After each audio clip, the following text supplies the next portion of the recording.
Class 10 geography প্রথম অধ্যায়। Class 10 geography প্রথম অধ্যায় বহির্জাত প্রক্রিয়া ও তাদের দ্বারা সৃষ্ট ভূমিরূপ। তোমরা সবাই মন দিয়ে শোনো আর লেখো। সবাই লাইক অ্যান্ড সাবস্ক্রাইবটা দয়া করে দিয়ে দিও। বহির্জাত শক্তি ও প্রক্রিয়া কি? যেসব প্রাকৃতিক শক্তি ভূপৃষ্ঠের ওপর প্রতিনিয়ত কাজ করে তাদের বহির্জাত শক্তি বলে, যেমন নদী, সমুদ্র, তরঙ্গ ইত্যাদি। যেসব প্রাকৃতিক শক্তি ভূপৃষ্ঠের উপর ক্ষয়, পরিবহন ও সঞ্চয় কাজ করে সেই পদ্ধতিকে বহির্জাত প্রক্রিয়া বলে, যেমন নদীর কাজ, হিমবাহের কাজ, বায়ুর কাজ ইত্যাদি। বহির্জাত প্রক্রিয়ার বৈশিষ্ট্য কি? বহির্জাত প্রক্রিয়ার বৈশিষ্ট্যগুলি হলো, এই প্রক্রিয়া সাধারণত ভূপৃষ্ঠের উপর কাজ করে ও এই প্রক্রিয়া ভূপৃষ্ঠের উপরে অনুভূমিকভাবে কাজ করে। পর্যায়ন কাকে বলে? বিভিন্ন প্রাকৃতিক শক্তি অর্থাৎ নদী, হিমবাহ, বায়ু, সমুদ্র, তরঙ্গ প্রভৃতির দ্বারা ক্ষয়, পরিবহন ও সঞ্চয় কাজের মাধ্যমে ভূপৃষ্ঠে যে সামঞ্জস্য বজায় রাখে তাকে পর্যায়ন বলে। অবরোহণ কাকে বলে? যেসব প্রাকৃতিক শক্তি নদী, হিমবাহ, বায়ু ভূপৃষ্ঠের উঁচু স্থানগুলিকে ক্ষয় করে সমতল ভূমিতে পরিণত করে তাকে ক্ষয়সাধন বলে। আরোহণ কাকে বলে? যেসব প্রাকৃতিক শক্তি নদী, হিমবাহ, বায়ু প্রভৃতির দ্বারা ভূপৃষ্ঠের নিচু স্থানগুলির সঞ্চয় প্রক্রিয়ার উচ্চতা ধীরে ধীরে বৃদ্ধি পায় তাকে সঞ্চয় সাধন বা আরোহণ বলে।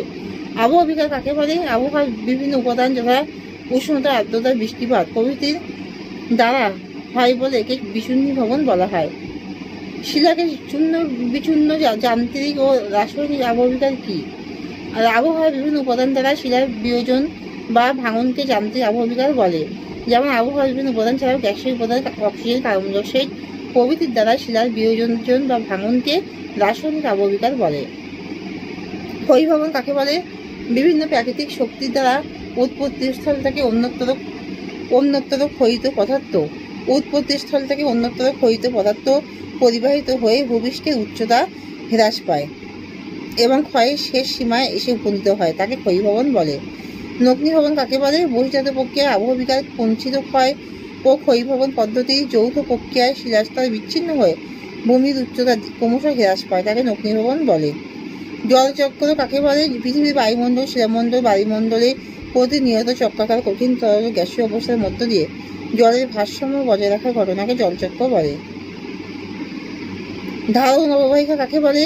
যখন কোনো একটি প্রধান নদী ও তার উপনদীসমূহ, পর্বত, মালভূমি যে সকল অঞ্চল থেকে জল নিয়ে এসে প্রবাহিত হয়, অর্থাৎ অসংখ্য উপনদী সহ প্রধান নদীর অববাহিকাকে ধারণ অববাহিকা বলে।